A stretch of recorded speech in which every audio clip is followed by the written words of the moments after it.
కామారెడ్డి జిల్లాలో rice మిల్లులపై vigilance enforcement అధికారులు 3 రోజుల నుంచి దాడులు నిర్వహిస్తున్నారు. గడువు ముగిసిన సీఎంఆర్ బియ్యాన్ని రీసైక్లింగ్ చేసి పక్క రాష్ట్రాలకు ఎగుమతి చేస్తున్నారని మిల్లర్లపై అధికారులు కేసులు నమోదు చేస్తున్నారు.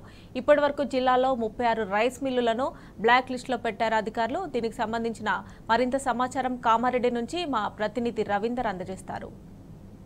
జిల్లాలో విజిలెన్స్ ఎన్ఫోర్స్మెంట్ దాడులు రైస్ మిల్లర్లపై జరుగుతున్నాయి. ఈపాటికే డిఫాల్టర్ల లిస్టును ప్రభుత్వం బేరీజ్ వేసుకుంటుంది. ఈ నేపథ్యంలో జిల్లా స్థాయి అధికారులతో పాటు కలెక్టర్ స్థాయి అధికారులు ఈపాటికే రైస్ మిల్లర్లపై నిఘు పెట్టడం జరిగింది. దాదాపుగా ఇక్కడ నుంచి బ్లాక్ మార్కెట్లకు తరలిస్తున్నారు. ఇక్కడ నుంచి ఆడించినటువంటి ధాన్యాన్ని పక్క రాష్ట్ర మహారాష్ట్ర కర్ణాటక రాష్ట్రాలకు పీడిఎస్ రూపంలో అందించాల్సిన బియ్యాన్ని రీసైక్లింగ్ చేసి బ్లాక్ మార్కెట్లకు పక్కాగా తరలిస్తున్నారనే సమాచారంతో నిన్నటి నుంచి ఇవాళ వరకు దాడులు ముమ్మరంగా కొనసాగుతున్నాయి. ఈ నేపథ్యంలో రైస్ మిల్లర్లు దాదాపుగా 36 రైస్ మిల్లర్లను ఈపాటికే డిఫాల్టర్గా బేరీజు వేసుకోవడం జరిగింది. తక్కిన రైస్ మిల్ల పైన నోటీసులు జారీ చేయడం జరిగింది. ఈపాటికి సీఎంఆర్ఎఫ్ పూర్తి కానిటువంటి రైస్ మిల్లకు నోటీసులు అందజేయడం జరిగింది. ఈ విషయంపై ఈపాటికి ఉన్నత స్థాయి అధికారులతో పాటు పక్క రాష్ట్రంలో ఉన్నటువంటి అధికారులకు సమాచారం కూడా ఇవ్వడం జరిగింది. అటు మహారాష్ట్ర కర్ణాటక వెళ్ళే బార్డర్లను కూడా వారు అప్రమత్తం చేయడం జరిగింది. ఇక్కడ పండించినటువంటి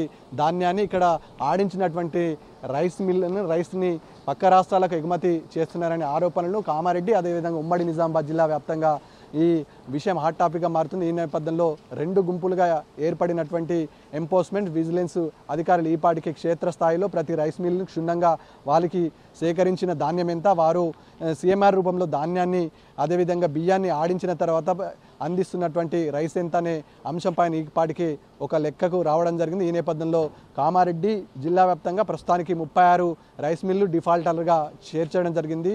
23,000 మెట్రిక్ టన్నుల పైచిలకు ధాన్యం ఇంకా వీళ్ళు ఇవ్వాల్సింది ఉంటుంది. కానీ గడువు మాత్రం పూర్తి స్థాయిలో ముగిసిపోయింది. అయినా ఇప్పటి వరకు రైస్ మిల్లర్లు ఆ రైస్ని ప్రభుత్వానికి అప్పజెప్పలేదు. ఇలాగే కొనసాగితే పెద్ద మొత్తంలో ఇబ్బంది తలెత్తే ఆస్కారం ఉంటుంది. కాబట్టి రైస్ మిల్లులు మొత్తానికి ఒక సిండికేట్గా ఏర్పడి కామారెడ్డి జిల్లా వ్యాప్తంగా ఈ రైస్ మిల్ని ఇవ్వమనే నిర్ధారణకు రావడం జరిగింది. రైస్ని అప్పచెప్పే పరిస్థితి లేదని తేల్చి చెప్పడం జరుగుతుంది. అటు ప్రభుత్వం వర్షన్ కూడా వీరిపైన కఠిన చర్యలు తీసుకోవాలని ఇప్పటికే ఇటు ఉన్నటువంటి అనేక రైస్ మిల్లర్లపై దాడులు చేసి నిజ నిర్ధారణ చేయాల్సిన అవసరం ఎంతైనా ఉందని ఇటు ప్రజలు కూడా కోరుతున్నారు. ఈ నేపథ్యంలో రైస్ మిల్లర్లకి ఈపాటికి 36 రైస్ మిల్లకు నోటీసులు జారీ చేశారు. జారీ చేసినటువంటి రైస్ మిల్లర్ల ఓనర్లకు కూడా పిలిపించి మాట్లాడతాము. ఆ తర్వాత జరిగే ఏదైతే నష్టం వాటిల్తుందో నష్టానికి సంబంధించిన పూర్తి స్థాయి నివేదిక వచ్చిన తర్వాత పూర్తి స్థాయిలో రైస్ మిల్లర్పై చర్యలు ఉంటాయని ఈ విజిలెన్స్ ఎన్ఫోర్స్మెంట్ అధికారులు ఈపాటికి తేల్చి చెప్పడం జరిగింది. మరో 2 రోజుల పాటు జిల్లా వ్యాప్తంగా అన్ని రైస్ మిల్లులో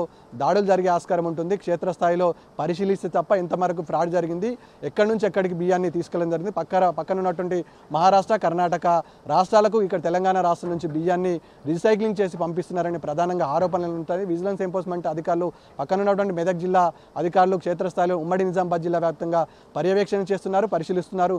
మొత్తానికి ఇక్కడ ఉన్నటువంటి రైస్ మిల్లు దాదాపు పెద్ద మొత్తంలో ఫ్రాడ్ జరిగిందని ఒక అయితే అభియోగం ఉంది.